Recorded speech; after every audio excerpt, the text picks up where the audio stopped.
বিয়েতে ৫১টা শাড়ি পেয়েছিল মেয়েটা। অষ্টমঙ্গলায় ফিরে এসে আরও ৬টা।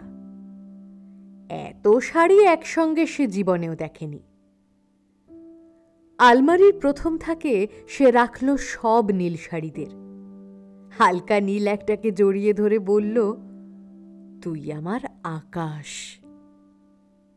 দ্বিতীয় থাকে রাখল সব গোলাপিদের। একটা গোলাপিকে জড়িয়ে সে বলল, তোর নাম অভিমান। তৃতীয় থাকে ৩টি ময়ূর, যেন ৩ দিক থেকে ছুটে আসা সুখ। তেজপাতা রং যে শাড়িটার, তার নাম দিল বিষাদ। সারা বছর সে শুধু শাড়িই উপহার পেল। এত শাড়ি সে কি করে এক জীবনে পরবে? কিন্তু বছর যেতে না যেতেই ঘটে গেল সেই ঘটনাটা। সন্ধ্যের মুখে মেয়েটি বেরিয়েছিল স্বামীর সঙ্গে চাইনিজ খেতে। কাপড়ে মুখ বাঁধা ৩টি ছেলে এসে দাঁড়ালো। স্বামীর তলপেটে ঢুকে গেল ১২ ইঞ্চি। ওপর থেকে নিচে, নিচে নেমে ডান দিকে, যাকে বলে এল। পড়ে রইল খাবার।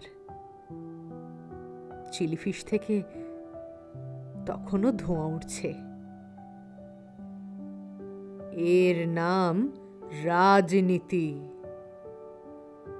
বলেছিল পাড়ার লোকেরা। বিয়েতে ৫১টা শাড়ি পেয়েছিল মেয়েটা। অষ্টমঙ্গলায় ফিরে এসে আরও ৬টা। একদিন দুপুরে শাশুড়ি ঘুমিয়ে সমস্ত শাড়ি বের করে ৬তলার বারান্দা থেকে উড়িয়ে দিল নিচের পৃথিবীতে। শাশুড়ি পরিয়ে দিয়েছেন তাকে সাদা থান।